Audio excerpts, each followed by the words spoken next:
Welcome back to New Rockstars. I'm Erik Voss, and this is a breakdown of the trailer for Stranger Things Season 5. Let's go through this footage shot by shot for the details, the references, and the big clues you might have missed, and everything we know about this upcoming season and its 3 batches across this holiday season. And if you want a really fun and goofy way to celebrate this final season of Stranger Things, we have a new exclusive shirt design on our merch store, nerdright.shop, Vecna Puffs. You know you want a bowl full of these. Grab one of these as a great gift option for this holiday season over at nerdright.shop and support New Rockstars directly. Thanks so much. All right, the trailer opens and later closes with the voice of Vecna saying, "At long last, we can begin." Yeah, at long last, no kidding, my man. We see a bolt of red lightning crackling behind the upside down version of the Hawkins library, which we know from aerial shots on the normal side of everything seems to be the ground zero of this military quarantine, sealed off with containment walls. An overhead shot at the end of season 4 showed the library as a spot where 2 Dimension X rifts cross. The library includes a clock tower that seems to be showing the time of 7:20. Worth noting that teasers for season 4 also included clocks, the grandfather clock fused into the tree that was the earliest teaser, and the clock on the wall of the kids room of the Hawkins lab where 11 and the other test kids were, including 001 Henry Freel. The official synopsis is this, just a reminder. The fall of 1987, Hawkins is scarred by the opening of the rifts, and our heroes are united by a single goal: find and kill Vecna. But he has vanished, his whereabouts and plans unknown. Complicating their mission, the government has placed the town under military quarantine and intensified its hunt for 11, forcing her back into hiding. As the anniversary of Will's disappearance approaches, so does a heavy familiar dread. The final battle is looming, and with it, a darkness more powerful and more deadly than anything they've faced before. To end this nightmare, they'll need everyone, the full party, standing together one last time. We see a Demogorgon bowing respectfully and getting the hell out of Vecna's way. I'm reminded of the Xenomorph warriors and aliens in the Queen Hive, kinda hanging back to respectfully keep their distance from the massive queen. We get a creepy gunslinger pose on Vecna's hand as his clawed fingers fan out. The music in this trailer is Queen's 1986 ballad, Who Wants to Live Forever, a song that begins with vocals by Brian May that are then taken over by Freddie Mercury. It's a song that questions the idea of immortality and instead embraces death as something inescapable that really gives life meaning. It's a track that's been used in various funeral settings for famous figures like Princess Diana, and in the context of this trailer, certainly an indicator that some major characters who are with us in season 1 are gonna die. Dustin, wearing his Hellfire Club D&D shirt in honor of Eddie, bikes to school. Later in this trailer, we'll see this shirt torn as this guy looks roughed up, beaten up by some bullies or maybe some government agents interrogating him. Because yeah, you can see military soldiers with guns on the outside of the school and patrolling the entrance to the school, probably looking for 11. It's just crazy that these kids are still gonna have to go to school even though all of Hawkins is under military freaking quarantine. And we come back to this aerial shot showing us the Hawkins library with the containment walls built up around it. There's also some outer walls fortifying this 3 square block zone, and we know further out on the outskirts of Hawkins there's gonna be barbed wire containment fences with guard towers. But by the library we see these bunks. We know kids are going to be kept there at some point. There's also a helipad on the right of the library. Mike and 11 sit atop the WSQK radio station having a heart-to-heart. Then we see this carved out tunnel. It's actually a setting that shows up a lot in this footage. Who dug this tunnel? Is it a way to escape the quarantine zone? I don't know. It looks just too tubular to be just an incidental jagged rift that formed. Someone dug this. Then we see Jonathan, Nancy, Robin, and Steve pushing aside a shelf that will lead to whatever this resistance hangout is. And another shot, most of the kids meet up and plan to find and kill Vecna. Mike has his D&D figures laid out. I think these might be the original ones that he had on that first night on November 6, 1983. That's definitely the same 2-headed one that he identified as a Demogorgon that really provided the nomenclature that these kids would use for the series that followed. Maybe Mike has figured out that there was something about that particular round of D&D that night that cursed this entire series. And he's trying to retrace the steps to figure out exactly what was on the board that night. Now everyone is here except Max and 11. Max, of course, is still in her coma. You'll notice Nancy's wearing a hospital candy striper uniform. Again, it's crazy that they're still gonna have to go about their daily lives, school and work schedules when they are under military enforced quarantine, but this would be a position where Nancy would be able to look after Max. 11 and Hopper are in the upside down, and we see her do this gravity-defying leap. This was a skill that she was working on in past seasons, and the Duffer Brothers said that she's not gonna be flying around like Neo or Superman in this. Now, while this fence looks at first like the Hawkins border fence, it actually looks like it's a separate facility that's in a mirror version of the upside down. Talking to Entertainment Weekly, the Duffers tease that the military is now going into the upside down and setting up stuff in there. Then over some worried looking shots of characters, 11 says, "This isn't like one of your campaigns. You don't get to write the ending, not this time," which tells us that that was Mike's premise at the beginning of that conversation. He's like, it's just like the campaign. We have to just retrace our steps. And 11's like,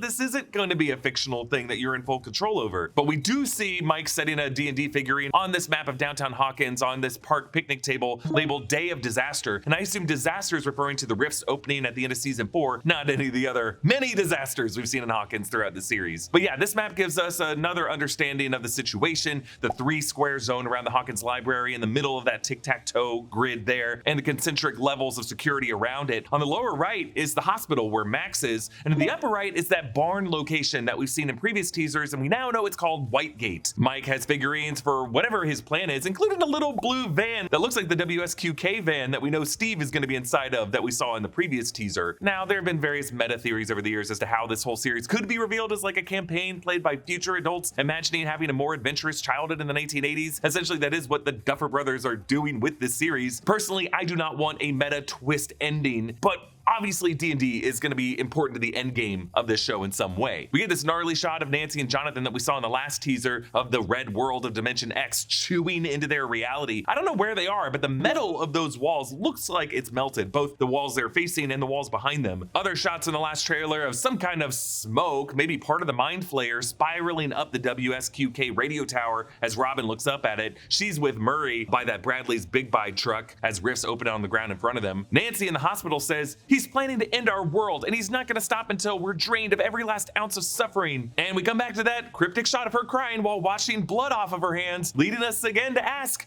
whose blood is this? As with the last trailer, this moment intercuts with Dustin and Steve in this emotional hug, making some believe that Steve could make some kind of sacrifice play. But I don't know, maybe they're reacting to someone else's death. Maybe Dustin will die. Again, a lot of us are saying we're not seeing a whole lot of Jonathan in action in this. He might just be part of Volume 1 and die at the end of Episode 4. He's at the top of my list of who will die at the end of Episode 4. Just because I don't know if Jonathan would let Vecna snatch up his little brother like that, the way he's doing. So whatever the facility that Eleven is trying to access in the Upside Down, she's now parkouring on the rooftops of it. That spherical structure behind her is called a radome. That's a military spherical communication tower that's weatherproof, and it contains radar and communication antennae. So whatever the military is doing to set up this base in the Upside Down, they're trying to reach out beyond it. As we hear Freddie Mercury singing, "But touch my tears with your lips, touch my world with your fingertips," we focus on Eleven's fingertips as she pushes out with her hands, and then we cut to this wild exterior 360-degree blast of energy from what looks like the top of the Hawkins lab in the Upside Down that shockwaves outward at least a quarter mile, starting out red and then turning blue. And we don't know if 11 pushing her hands out in the earlier shot is what causes this energy burst the way the edit here is suggesting, especially since the building she parkoured into and on top of did not look like the Hawkins lab roof. But the Duffers told Entertainment Weekly that this shot will be from Volume 2. That's the Christmas Eve episodes 5 and 6. And they said while most of the footage we see in this trailer is from Volume 1, there's at least one shot from every episode. That would include the finale episode that's going to come out on New Year's. But looking closely at this energy burst, as the shockwaves spread out, there's definitely an energy sphere at the center of it. And assuming this energy burst is coming from Eleven herself, would she be cauterizing the rifts that have formed in the area? Or is she doing something to the Upside Down? Because look closely, as the waves turn blue, they rush toward the horizon, but that's not a horizon, it's the Upside Down border wall. Like you can see the shot as it goes over Hopper's head. You can see it's definitely rushing toward that wall, and we cut to black before it gets there. Could this be the wall that Eleven and Hopper have looked up at in past season 5 promo footage? That kind of looks like the gooey organic wall that just goes up and up and up, kind of like the Game of Thrones ice wall, but instead something that's made of something organic. Maybe they're trying to destroy whatever the Upside Down is. In that Entertainment Weekly interview, the Duffer Brothers said that the 2 questions from season 1 that season 5 are finally going to answer are, what is the Upside Down truly, and why was Will taken? So we know that the Upside Down was created in part by Eleven on the night of November 6, 1983, something she created accidentally that ended up being a mirror snapshot of Hawkins on that night that froze in time from there forward, making it kind of a buffer zone between our reality and Dimension X. Dimension X being where the Demogorgons and the Mind Flayer come from, where Henry Creel was sent, and where he became Vecna and took control over all these things. My kind of gross pitch is that the Upside Down might be kind of a giant organ, like a placental sac, that's not meant to last forever. Today's video is sponsored by Straight Arrow News. We use Straight Arrow News for research all the time. I can't even count how many times we've seen a weird rumor floating around online about something big, like a major release getting delayed or a huge casting change, and it winds up being nothing at all. There are so many outlets and reporters and loons vying for your attention online at all times, and it can feel like pure chaos. Straight Arrow News gives you clarity, not chaos. It allows you to get a more complete picture from the news you read and better understand what's going on. Their reporting is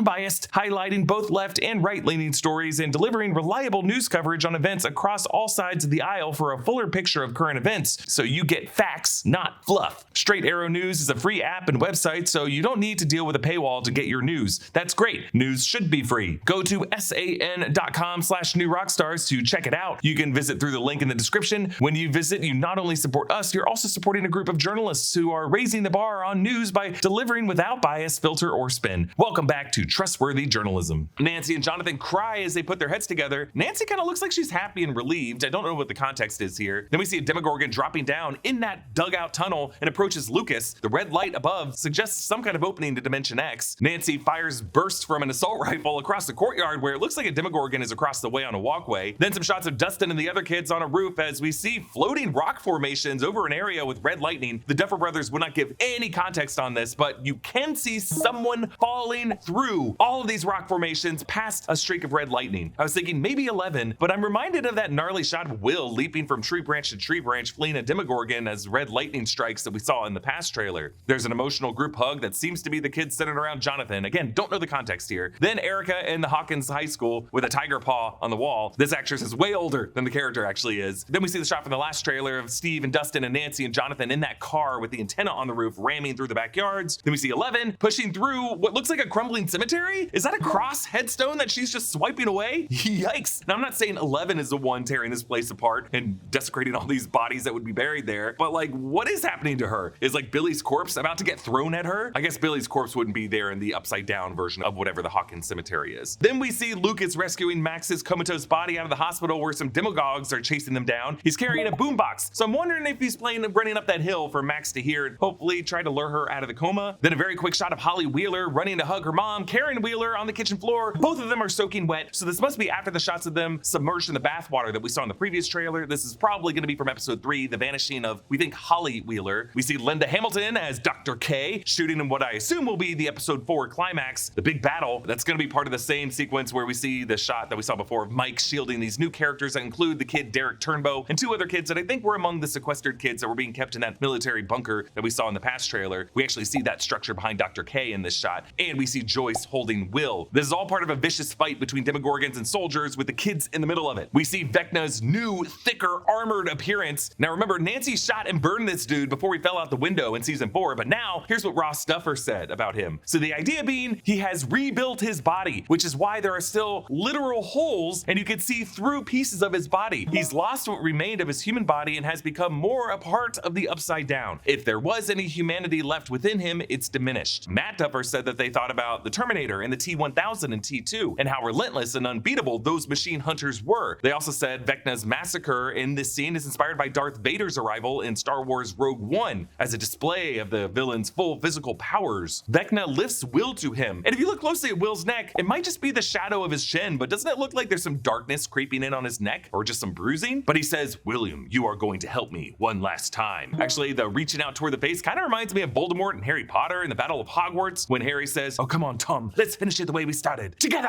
And it kind of leads to this crazy intimate embrace, you might call it. All of these final battle vibes just very much reminds me of the final Harry Potter film. And yeah, here it looks like they're standing in front of the blast door that leads to the closed off Hawkins library that I assume the military is using to get in and out of the Upside Down. I just kind of like this idea that this interdimensional ground zero nexus is positioned at a place that would be a source of knowledge and research in a pre-internet era where lonely kids would go to expand their minds. According to Ross Duffer, the key to understanding this line from Vecna to Will was all the way back in season 2 episode 6, The Spy, when Will was brought to the Hawkins lab, and they said that that was the most important episode, teasing that Will was working for the Mind Flayer in that moment. He was his spy, and who was controlling the Mind Flayer? Vecna. So he was Vecna's spy in that moment. Now Ross Duffer is saying that we're going to learn more about what happened and the whole Vecna connection. Now in season 5, the Duffers say they're circling back to Will and why he was taken in the pilot episode. The Duffers are basically saying that Will Byers was targeted on that first night, as opposed to it being just an accidental run-in with a Demogorgon, like what happened to Barb. It could just be that it was really an incidental abduction, and then whatever happened to Will before Joyce and Hopper found him, like we know something was implanted in Will in that moment, and maybe that was what just marked him for Vecna in the Mind Flayer starting in season 2. But according to the Duffers now, it's actually going to be something that answers that initial season 1 mystery, before we even knew what the Mind Flayer was in season 2. So really, Will was chosen on that first night. Why does Vecna want Will? Why was he initially taken? Well, potential spoiler warning, but some online online, we're posting this merch style guide that confirmed the episode titles and some lines of dialogue from Vecna that are now lining up with what Vecna is saying in the trailer. We see, "At long last we can begin. We are going to do beautiful things together, Will. Such beautiful things. I'm going to save your friends, every last one of them. You were my vessel, my spy, my builder." All these things capitalized. Now, episode 4, we already knew this, is titled Sorcerer, so I think it's a reference to Will the Wise as the D&D wizard of that campaign. The way Vecna holds Will's cheek is also similar to the way Eleven holds Mike's cheek earlier in the trailer. So maybe there is another angle we could explore here, where the way Max was preyed upon for her trauma and grief, the emotional struggles Will is going through, given what we can all assume about his sexual orientation, could be the kind of thing Vecna is now exploiting. I don't know. This is a story set from 1983 to 1987, years when America was specifically dismissive of a certain syndrome because it was believed it only affected gay people. Thanks, Reagan. So I don't know, maybe Vecna and the way he's being played and these streaks of red could just be a metaphor for AIDS.